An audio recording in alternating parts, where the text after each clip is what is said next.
waste presentation, darling. This is PTV, your home for memorable We are tracking what is now Hurricane Francine. It is now strengthening and headed towards Louisiana, so far away from us, but we will still have some minimal impacts here in the CSRA. All those details coming up. Now at 10, improving safety in Aiken County schools. How a school safety grant could help keep students and staff safe. As Your News at 10 starts now. Live from Television Park, this is WJBF, News Channel 6 at 10 on MeTV. Good evening, everyone. I'm Graham Lee. Thank you so much for joining us for your news at 10. Brad and Jenny have the night off. Coverage you can count on begins with the presidential debate. Well, around 1:30 this morning, Columbia County deputies responded to a stabbing on Maple Springs Court. There was an altercation inside the home, and one of the roommates, Lucio Hernandez de la Cruz, was found around 8:30 this morning with bloody clothes in his possession. De la Cruz is charged with aggravated assault and possession of a knife during the commission of a crime. Well, it is time now for our first check of the weather, and here is our chief meteorologist, Jenna Petracci.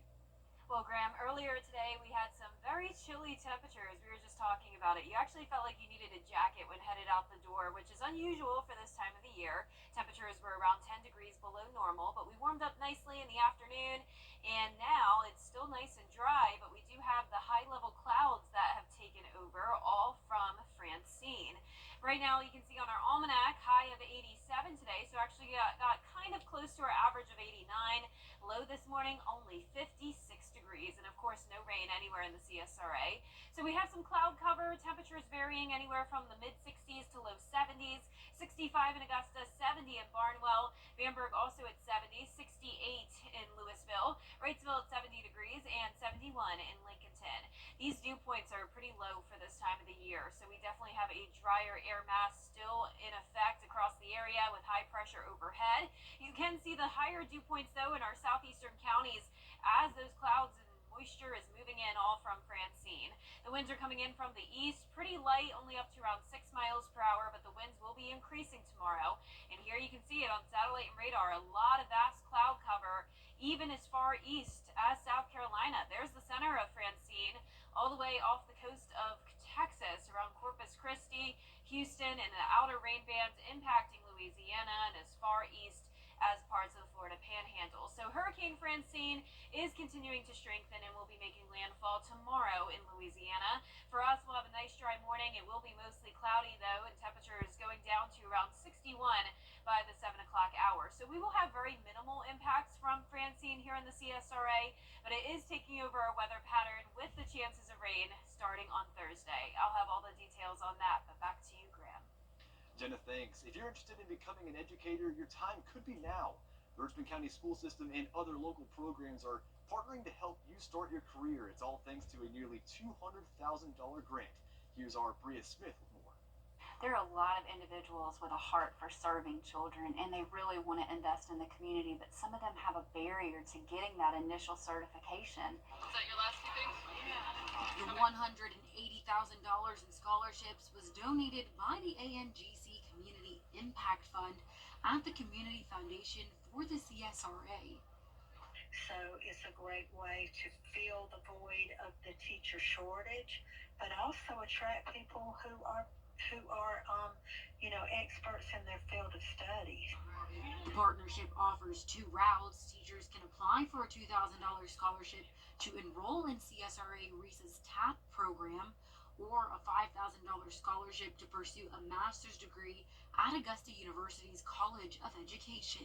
Once people get into this program, they have that one-on-one coach that's assigned to them, somebody who's there helping to support them. They're getting on-the-job training, but they are experts already in their field. So we feel comfortable with those individuals, learning that pedagogy. We provide master's programs in initial certification areas, and those teachers can come to us to get that master's degree and their initial certification at the same time.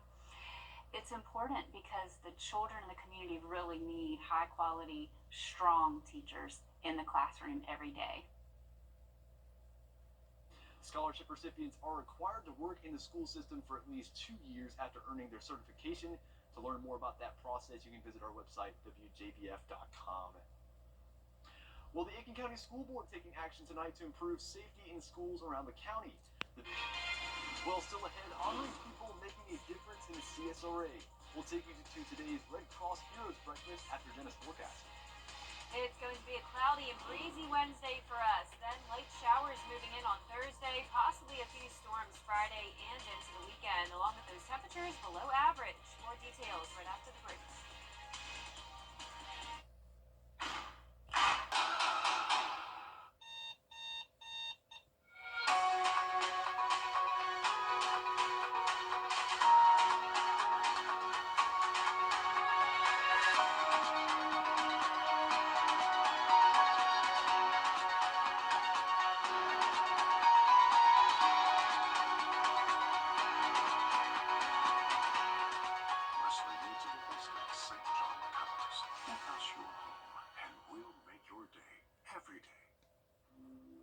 Why? Now, your most accurate forecast with WJBF Live 5/6. Welcome back. Here's a look at our Terry Lambert Hyundai Skyview Cam at Washington Road. We had a bit of a hazy sunset as those high-level clouds took over. You can't tell now, but it is still pretty cloudy out there with temperatures in the mid-60s to low 70s. Another cool night on tap. Clouds are just going to keep us a couple degrees warmer than it was last night. Dew points still pretty low in the mid-50s, so a lot of dry air still in place. We're seeing 70 degrees still in Crawfordville, Thompson, Evans at 71, 68 in Sandersville, 71 in Millen, Aiken, you're at 68 degrees, and 69 in Edgefield. There's all the cloud cover on satellite and radar, but absolutely no rain for now. All of that tropical moisture down across Florida and into the Gulf of Mexico, just outside of Texas. That's where we have the center of what is now Hurricane Francine. So after being stuck at around 65-mile-per-hour winds over 24 hours, it is finally strengthened. It's overcome that dry air, and it is strengthening from all the warm water in the Gulf of Mexico. Not great news for our friends in Louisiana, but the good news for Texas, at least, is that this storm continues to track a little bit more towards the east with every model run, and you can see that the cone is getting skinnier and skinnier, so it's very certain that it will be a Louisiana landfall sometime late Wednesday afternoon into the evening. Then it moves overland, weakens, and goes up towards the Midwest just as a remnant low pressure. This will essentially turn into a low pressure system with a front that stalls out over our area, bringing us a lot of moisture and some pretty high rain chances starting on Thursday, continuing into the weekend. So mostly dry conditions for us on Wednesday, possibly just a sprinkle or two. You can see our tropical model here tomorrow at 6 a.m. bringing those outer rain bands across Louisiana, and then the center of the storm over New Orleans area around 10 o'clock in the evening. Heavy rain all the way up towards the Mississippi Valley. We're going to see those far outer rain bands, mostly very light rain. We still have a lot of dry air in place, so it's going to be hard for us to see any heavier downpours. But any rain that we do get will be very beneficial. We have been in the first phase of drought, so this is good news overall. It will be a pretty soggy weekend for us, though, so I would suggest indoor plans. This is Sunday at 6 p.m. Notice as that front stalls out, we'll just see a lot of rain lingering over the area. So let's bring things closer to home tomorrow at 2 p.m. That's when our southern line counties could see a little bit of drizzle. Even this model is most likely overdone because of all that dry air in place. But just keep in mind there is the chance of a sprinkle or two tomorrow. Then the rain becomes more widespread on Thursday, still a very light rain. And then by Friday, that's when we'll have a better chance of some heavier downpours, maybe a few storms. And it's also going to be pretty windy. Those gusts up to around 35 miles per hour, particularly around Thursday afternoon, and just a low threat of flooding. So we'll keep you updated on this as the week goes on. Highest chances of rain will be Thursday through Saturday. Temperatures going down into the low 80s. We'll continue to see those low 80s next week. So overall, looking like we are really into fall, Graham. I mean, we're not seeing any 90-degree days anymore. Looks like it. I see those low temperatures. Gets me excited. It's Yeah. my favorite time of the year for sure. Same here. Well, thank you for that update, Jenna. And there are people making a difference in our community. They're the 2024 Red Cross Heroes. These brave men and women were recognized this morning at a breakfast at the First Baptist Church of Augusta. The annual event celebrates those who helped others in times of need. So, you know, every every time that we talk to the heroes, they always go, "Oh, I'm not a hero. I just hopped in to do something." Well, that's what a hero is. And so we hope this event inspires other people in our community to, one, know the wonderful people that we have in the CSRA, and also to know if there's something in need, they can hop in and be a hero too. Do stuff, when you set out to do stuff to help people, you don't really do it for no recognition. So to be recognized, it feels real good. And congratulations to Stephen Thompson, who received the Military Hero Award for his work with our local veterans. Well, still ahead, funding drops on Capitol Hill, how Republicans are targeting. Well, stick with us. Coming up, the Atlanta Braves are looking for a win on the road. And history was made by the Augusta University volleyball program. Stay with us for sports up next. Olympus granted is .com/GNL. Now, WJBF sports coverage you can count on. History was made at Augusta University as the Jaguars volleyball team received a national ranking for the first time in program history. The Jaguars are now ranked 25th in the nation after a strong showing at the Florida Southern Classic. Augusta defeated Palm Beach Atlantic 3-1 in their season opener before taking down number 14 Lewis in a 5-set battle. AU closed the weekend with a 3-1 victory over tournament host Florida Southern before receiving 90 votes from the American Volleyball Coaches Association. The team currently leads the nation in blocks per set. A huge congrats to the Jaguars volleyball team. Over in the MLB, the Braves opened their series against the Nationals, and it was a run factory in D.C. Starting with Jorge Soler in the third with a man on, an RBI double gets the Braves on the board first 1-0. Same inning, Braves up 2-0 with 2 on for Laureano. He'll go deep to left center field with another RBI double. Braves up 4-0. Then in the fourth, with nobody on, Michael Harris Jr. goes yard. That's his 10th home run of the season. Braves lead 5-0.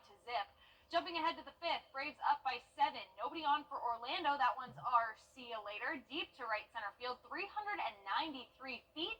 Braves up 8-0. Then Sean Murphy hits a 2-run homer to left field. Braves up by double digits. And finally, Michael Harris Jr. hits his second homer of the night. What a night for Atlanta. Braves earned their 13th shutout victory of the year, 12-0. Game 2 on Wednesdays at 6:45 p.m. Week 3 of college football continues this weekend, and the Georgia Bulldogs are gearing up for a road game against Kentucky, where they will face former Bulldogs quarterback Brock Vandegrift.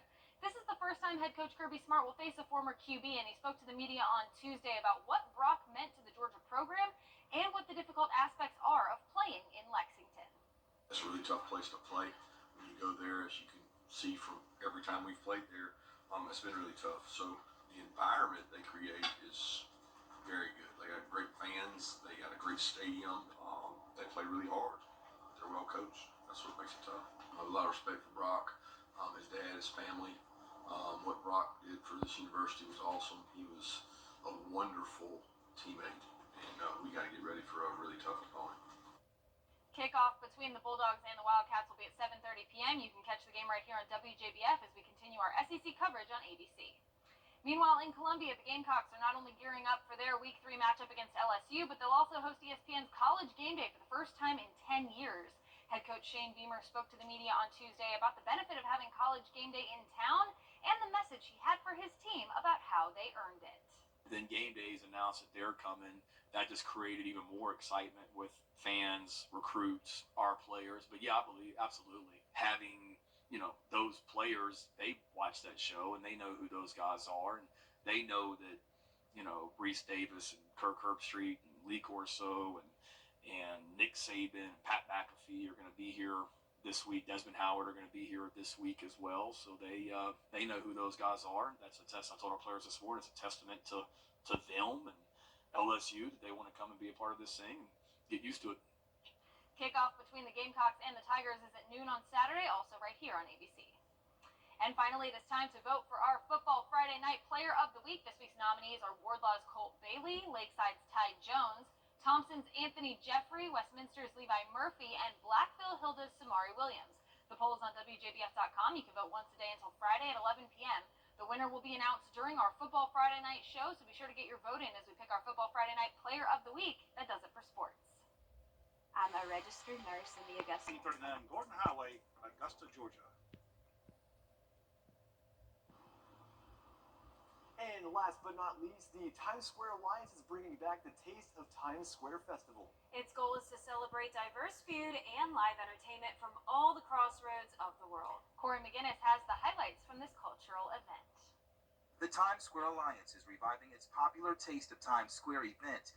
This marks the return of the Food and Music Festival, which hasn't been held since before the pandemic. It's the first time that we're back full-fledged in the full festival format. Joe Papa is the director of events and programming for the Times Square Alliance. He shared his excitement about the event. So we're bringing all 30 of our participating restaurants to the Broadway pedestrian plazas, putting them right in the spotlight on Broadway. The event aims to showcase the diverse culinary offerings in the Times Square area.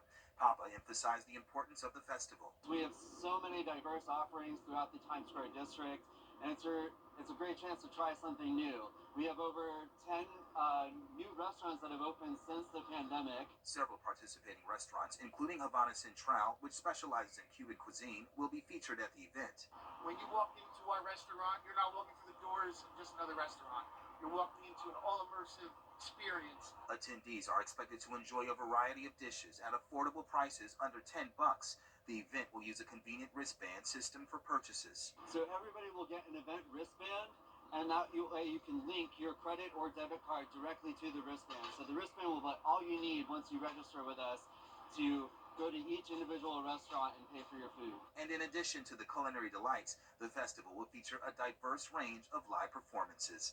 Reporting from Times Square, Corey McGinnis, Pix 11 News. Well, that's pretty cool. Yeah. Have y'all been to Times Square? I have not, but looks like I have a reason to go now. I have. That food is making me hungry. I gotta be honest. It all looks so good, and that Broadway Plaza is so cool. It's the Yeah. perfect place for an event like that. Yeah, That's I went a pretty good. long time ago, but would love to go back. And, Yeah, me too. That's making me hungry. Yes, yes. Well, our 10-day forecast showing mostly cloudy conditions for your Wednesday, possibly a few sprinkles, but for the most part it will be dry. Light rain moves in on Thursday, a few storms possible on Friday. Rain continues into the weekend, low 80s even into next week, so cooler temperatures sticking around and even some slight rain chances next week. All right, sounds good, Jenna. Well, thank you for joining us for your news at 10. We'll continue at the top of the hour over on ABC at 11 right after the debate. Hogan's Heroes is next here on BTV. 65. And tonight, your winning Powerball number, that's going to be 3, and your Power Play multiplier is 3. We have been tracking Francine today. It made landfall as a hurricane in Louisiana, and now as of 11 o'clock, it's now downgraded to a tropical storm. We'll have some minor impacts here at home from Francine. I'll break down all those details coming up. Right now on News Channel 6 at 11, fire destroys a popular convenience store in McDuffie County. How the community is rallying behind the owners. Plus, Georgia is passing a new law that may impact hemp businesses. What this means for shop owners in our area. And remembering 9/11. How people honored the lives lost on that fateful day. As your news at 11 starts now. Live from Television Park, this is WJBF News Channel 6 at 11.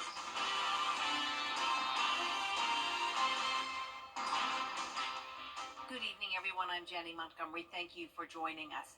Coverage you can count on begins as the convenience store in McDuffie County caught fire this morning. News Channel 6's Isabella Moody has reaction from customers who are rallying around the owner. Happy Valley Convenience Store in Thompson is a total loss after a fire broke out early Wednesday morning. It's a tragedy. It's a shock to the community. This store served a lot of people in a small community. The convenience store has been around since the 1920s. Many in the town have memories going to this store as a kid. To a lot of us, this store was more than just a convenience. Others who moved to the area in recent years still have made memories and traditions of going to this store. I normally come here every Sunday, sometimes in the middle of the week, because, it's one of the closest stores to us. For now, the cause of the fire is unknown, but no one was hurt. Local loyal customers of the store say they will miss it in their day-to-day lives. A lot of people come here in the morning to get their breakfast sandwiches. People come here for lunch to get their lunches, their drinks. A lot of landscaping companies come here to fuel up for the day with their coolers. Now this is gone, so there's no middle stop between the towns. Owners of Happy Valley do want to rebuild and bring back the convenience store to the area. I asked him, are you going to rebuild? And he just simply nodded, and he said, yes, we want to get once, everything gets situated or whatnot, he was looking forward to hopefully rebuild. There is a GoFundMe if you would like to donate to the Happy Valley staff, and you can find that on WJBF.com. In Thompson, Isabella Moody, WJBF News Channel 6. It's time now for our first check of the forecast. Here's Chief Meteorologist Jenna Petracci. Well, we were mostly dry today with cloudy skies, but now we are seeing several CSRA counties dealing with those light rain showers here on Live Viper 6. Anywhere from Hancock County down to Emmanuel County, that's where we have some of that rain. Widespread showers over Hancock County and Washington County at the moment. Also near Glasscock and around Gibson, Louisville. And then the showers are broken up a little bit more. Just some drizzle around Swainsboro and over towards the east in Screven and Jenkins County. So right now, as we zoom out here, you can see we have all of that rain over into western Georgia and Alabama as well. It has been a wet setup for us in parts of the southeast, of course, all due from Tropical Storm Francine. Right now, though, it's dry here in town on our Terry Lambert Hyundai Skyview Camp at Washington Road. No rainfall in Augusta today. Started out with a cooler morning at 60 degrees, climbed to only 82. Clouds definitely limited those temperatures today, and right now we're in those low 70s. 72 in Barnwell, 71 in Evans, Allendale at 73, Bamberg, you're at 71 degrees, Aiken sitting at 70, and even some upper 60s in our northern counties, 68 in Saluda. Dew points are all in the 60s, so we're definitely seeing more and more moisture build into the CSRA with winds coming in from the east. So a little bit breezy tonight, around 5 to 8 miles per hour. Tomorrow will be another breezy and cloudy day. Clouds definitely aren't going anywhere. Here's the center of the storm right around Baton Rouge, Louisiana, New Orleans, all getting a lot of rain, and even as far east as Mobile, Alabama, now dealing with those outer rain bands of Francine. As I mentioned, it did make landfall earlier today around 6 o'clock as a Category 2 hurricane, but just like that, it is now downgraded to just 70-mile-per-hour winds. Cloudy with some rain tomorrow morning. Temperatures going down into the mid to upper 60s. Light rain for your Thursday, and then by Friday and Saturday, a better chance of some heavier showers along with some isolated storms. I'll have a look at the futurecast and the full 10-day forecast coming up. Back to you, Jenny. All right, thank you, Jenna. The potential wet weather for Friday is prompting some changes to the football schedule. The following games have been moved to Thursday: Thompson versus Swainsboro, Elbert County at Lincoln County, Silver Bluff at Blackville Hilda, American Leadership Academy at Ridge Spring Minetta, Aiken at Lukoff Elgin, and Wagner Sally at Allendale Fairfax. You will want to check our website, WJBF.com, for updates as they become available. Coverage you can count on continuing now as Fort Eisenhower remembers the 9/11 attacks that happened 23 years ago today. Hannah Latier was at this morning's ceremony. The September 11th Remembrance Ceremony at Freedom Park was meant to honor the fallen first responders and survivors of those terrorist attacks, while also looking toward the future. Remembrances are great because you remember not the time, but the decades that have passed and how much you've come to understand the impact of that event on human beings. The ceremony started with the posting of the colors, followed by a wreath posting. Ladies and gentlemen, please rise as the wreath is laid. Cannons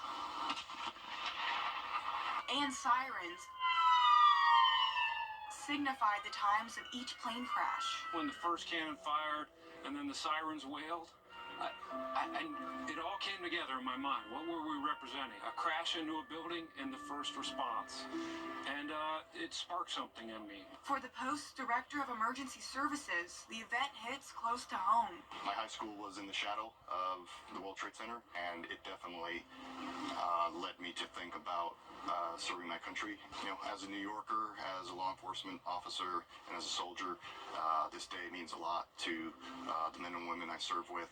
And Patriots Day is just a somber time and a time of resolve to recommit ourselves to service to our community and our nation. Major General Ryan Janovic was the keynote speaker. He believes ceremonies like this bring humanity closer together and remind us to prepare for things we can't predict. Events like this are great reminders to young soldiers that we're bringing into Fort Eisenhower to train.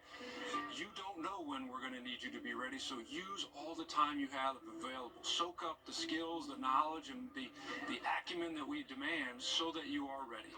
And Post leaders plan on holding this ceremony for years into the future and encourage you to talk about and remember this day every day. At Fort Eisenhower, Hannah Latier, WJBF News Channel 6. September the 11th, 2001, 0846. Coming up, thousands of people are being forced to evacuate their homes in California. We'll have more on the western wildfires. And coverage you can count on continues. Francine will bring us some steady light rain tomorrow, heavier downpours and a few storms possible Friday and Saturday. And then we're tracking another tropical system that could bring us more rain next week. All those details right after the break. Let's face it, tonight starting at 6 on MeTV. The live 5 for 6 Skyview Network, sponsored by Terry Lambert Hyundai. Now, your most accurate forecast with WJBF Live 5 for 6.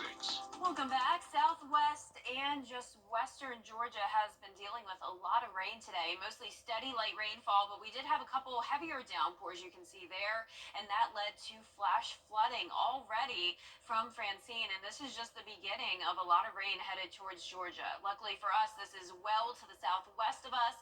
Notice these very impressive amounts, though. Over 6 inches of rain around Fort Gaines, Georgia. That's right along the border of Alabama near Dothan. This one very large area of impressive rainfall totals, but just to the north of it, under a half an inch in trace amounts where we are in the CSRA. So not a lot of rain for us so far. It's just been this light rainfall coming down from around Hancock County down to Emmanuel. Jenkins and Screven also have some of those light showers. Our Terry Lambert Hyundai Skyview cam showing dry conditions here in town, though. No rain in Augusta yet. 72 degrees, east wind coming in at 6 miles per hour. Temperatures anywhere from the upper 60s to low 70s. Clouds for everyone. Clouds really not breaking too much. We're going to see cloud cover, breezy conditions, and that light rain moving in tomorrow. So it's all from Francine, which is now a tropical storm. The rain bands impacting Mississippi into Alabama, and then of course Georgia as well. Winds are now down to 70 miles per hour. The latest track showing it weakening down to 45 mile per hour winds by 8 a.m. tomorrow morning, and then eventually going down to a tropical depression as it moves across the Mississippi Valley. We have another tropical depression that we're watching. This is number 7, and it's off the coast of Africa. So that's going to be staying out to sea for a while. It's far away from us, but an area that we do have to watch even closer is this area here. This is a coastal low that could develop off the coast of South Carolina. This could bring a lot of heavy rain to the Carolinas and up towards Virginia, and maybe even some parts of the CSRA Sunday and into early next week. So we'll keep you posted on that. If we have our next named storm, it will be Gordon. That would be the 7th named storm of the season. High rain chances Thursday through Saturday, and then next week we'll still have some slight chances of rain as well. It will really all depend on that coastal low that we'll see develop. But in the meantime, tonight you can see all that heavy rain moving up towards Tennessee. For us, just steady light showers for Thursday. But then Francine transitions into just a low pressure system that stalls out over our area, and that will bring some heavier downpours Friday night, and that could continue into Saturday as well. And then you'll see this spin here off the coast. That is that low pressure developing, and that's what we'll have to watch. That will determine our rain chances Sunday and into Monday of next week. Here's a closer look at home. Tonight at midnight, southwestern counties still dealing with the light showers. It moves into the metro by around 7 a.m. tomorrow. A bit of a break here and there, but steady light rain across the entire area Thursday evening, drying out again Friday morning. And then as we go into Friday evening, that's when more rain will move in. And this is where we'll have to watch for some stronger storms and also that threat of flooding. So we will keep you updated on that as we go throughout the end of the week. The 10-day forecast showing low 80s over the next several days. High chances of rain for now. Still some slight rain chances next week with temperatures warming up a bit. Now back to you, Jenny. All right, thank you, Jenna. Thousands of Southern California residents forced to evacuate their homes as fast-spreading wildfires burn across 4 different counties. In San Bernardino County, the line fire continues to burn through the rough mountain terrain. Already more than 34,000 acres have burned. The flames only about 14% contained. The airport fire has already charred more than 22,000 acres across Orange and Riverside counties. A bridge fire grew and destroyed 47,000 acres. We really didn't even have time to think. It was just throw everything in the car and go. And that was pretty scary. The governor of California has called in the National Guard troops and aircraft to help fight the flames, with firefighters stretched thin across the state. Next, we'll have a recap of the historic debate between Vice The greatest meal deal for your buck? Hardee's Original Bag. Just $5.99. Loaded with your choice of 2 full-size favorites, plus fries and a drink. All for just $5.99. Hardee's. Goodness in the making. Do you have gently Every morning in hard-working America, Hardee's biscuit makers rise to bake our original made-from-scratch biscuits. And now mix and match 2 handcrafted breakfast biscuits, just $5. Find the best deals on the Hardee's app. The Scholar Athlete Awards are brought to you by Jefferson Energy Cooperative, Revamp of Augusta, McDonald's, and WJBF News Channel 6. Now, WJBF sports coverage you can count on. I'm not there.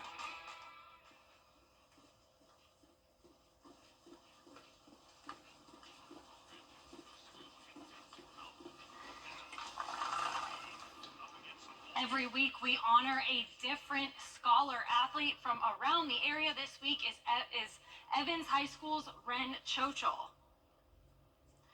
Ren is a star soccer player and flag football player for the Evans Knights. She led her team in goals through her first 3 years, and in flag football, she was named Region Player of the Year in 2022. In the classroom, she's in the top 20% of her class and has completed 7 AP courses with exceptional grades. Her parents and coaches say she's a leader both on and off the field. It means everything to me. It wouldn't be possible without all my family, my teachers, my coaches, and my friends and my teammates. They're all a very supportive group, and I wouldn't have been able to do it without all of them. It's awesome. We're just so proud of her with everything that she does on the field and in the classroom. Just from where she started, you just see a different side of her, and how she motivates other players around her is awesome. Just super exciting to see her get recognized for this. The recognition shows what we've seen year after year. She's just such a hard worker. She gives 110% in everything she does. Got a huge heart and never quit attitude. Ren is just such a deserving student and athlete.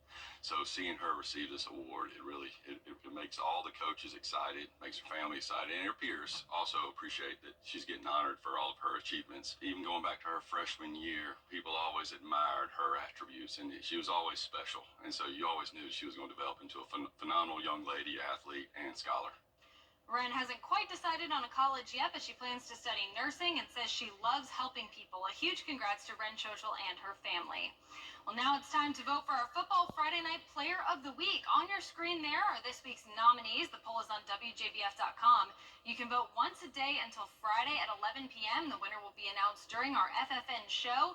Also, a handful of games from around the CSRA have been moved from Friday to Thursday due to weather. We will have all of that coverage for you tomorrow, and we have the full list of all the games that have been moved at WJBF.com. And finally, take a look at this. Evans Middle School's very own Grant Deal made a 41-yard field goal versus Lakeside. This video was sent in by his sister, Adrian, who also did some excellent camera work.